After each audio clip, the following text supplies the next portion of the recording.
ഭിന്നത രൂക്ഷമാകുന്നതിനിടെ സമസ്തയുടെ നിർണായക മുഷാവറ യോഗം ഇന്ന് കോഴിക്കോട് ചേരുന്നുണ്ട്. കഴിഞ്ഞ ദിവസമൊക്കെ ഒരു സമവായ ചർച്ചയൊക്കെ നടത്തുന്നത് നമ്മൾ കണ്ടതാണ്. പക്ഷേ അതിലൊരു വിഭാഗം വിട്ടുനിന്നത് കണ്ടതാണ്. അത് സമസ്തയും ലീഗും തമ്മിലുള്ള തർക്കവും സമസ്തയ്ക്കകത്തുള്ള പ്രശ്നങ്ങളൊക്കെ ചർച്ച ചെയ്യാൻ വേണ്ടിയിട്ട് ചേർന്ന ഒരു യോഗമായിരുന്നു. അപ്പോൾ പോലും ഒരു വിഭാഗം വിട്ടുനിൽക്കുന്നു ഉണ്ട് എങ്കിൽ ആ തർക്കം അല്ലെങ്കിൽ അഭിപ്രായ ഭിന്നത അത് രൂക്ഷമാണ്. അപ്പോൾ അതുകൊണ്ട് തന്നെ ഈ മുഷാവറ യോഗത്തിന് അത് ഏറെ നിർണായകമാണെന്ന് പറയാതെ വയ്യ. മുസ്ലിം ലീഗ് അനുകൂല വിരുദ്ധ ചേരികൾ പരസ്പരം അച്ചടക്ക നടപടി സ്വീകരിക്കണം എന്ന നിലപാടാണ് നേതൃത്വത്തോട് ആവശ്യപ്പെടുന്നത്.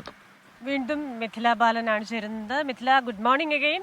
അപ്പോൾ ഇന്ന് ഈ സമസ്ത മുഷാവറ യോഗം ചേരുന്നു. നമുക്കറിയാം അതിൻ്റെ ഒരു സാഹചര്യങ്ങളൊക്കെ, അതിൻ്റെ ഭിന്നതകൾ നമുക്കറിയാം. അപ്പോൾ ഏത് തരത്തിലാണ് ഇന്ന് നടക്കുന്ന ഈ യോഗം നിർണായകമാകുന്നത്? എന്തൊക്കെ ചർച്ചകൾ ഉണ്ടാവും?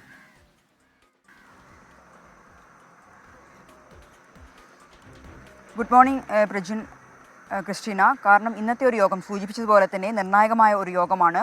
മുസ്ലിം ലീഗ് വിരുദ്ധ അല്ലെങ്കിൽ അനുകൂല ചേരികൾ പരസ്പരം അച്ചടക്ക നടപടികൾ വേണം എന്ന ഒരു ആവശ്യപ്പെടുന്ന ഒരു സാഹചര്യത്തിൽ കൂടിയാണ് ഈ ഒരു യോഗം ചേരുന്നത് എന്നത് ശ്രദ്ധേയമാണ്.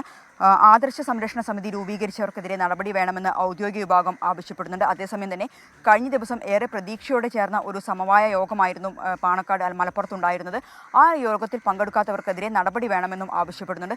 വർഷങ്ങളായിട്ടുള്ള ഒരു പ്രശ്നമാണ് CAC രൂപയുമായി ബന്ധപ്പെട്ട അല്ലെങ്കിൽ അതിൻ്റെ ഒരു ഭരണഘടനയുമായി ബന്ധപ്പെട്ട കാര്യങ്ങളെല്ലാം തന്നെ. ആ ഒരു CACയുമായി ബന്ധപ്പെട്ട തർക്കമാണ് ഇത്തരത്തിൽ ലീഗ് സമസ്ത പ്രശ്നം വളരെ വലിയ രീതിയിൽ രൂക്ഷമാക്കിയത്. 4 വർഷത്തോളമായി ആ ഒരു പ്രശ്നം നിലനിൽക്കുന്നുണ്ട്. ആ പ്രശ്നത്തിന് എങ്ങനെ പരിഹരിക്കാൻ പറ്റും, എന്താണ് ആ ഒരു പ്രശ്നത്തിൽ ചെയ്യാൻ പറ്റുക എന്നതും ഇന്നത്തെ ഒരു മുഷാവറ യോഗം ചർച്ച ചെയ്യും. മറ്റൊന്ന്, പാണക്കാട് സാദിഖലി ശിഹാബ് തങ്ങൾക്കെതിരെ ഉമർ ഫൈസി മുക്കം നടത്തിയ വിമർശനം അത് വലിയ രീതിയിൽ ചർച്ചയായിട്ടുണ്ടായിരുന്നു. പ്രത്യേകിച്ച് ലീഗ് അധ്യക്ഷനെതിരെ ഇത്തരം ഒരു വിമർശനം നടത്തിയത് തെറ്റായിപ്പോയി, അല്ലെങ്കിൽ പരസ്യ ശാസന വേണം, അത്തരം തരത്തിലുള്ള ഒരു ആവശ്യമെല്ലാം ഉയർന്നിട്ടുണ്ടായിരുന്നു.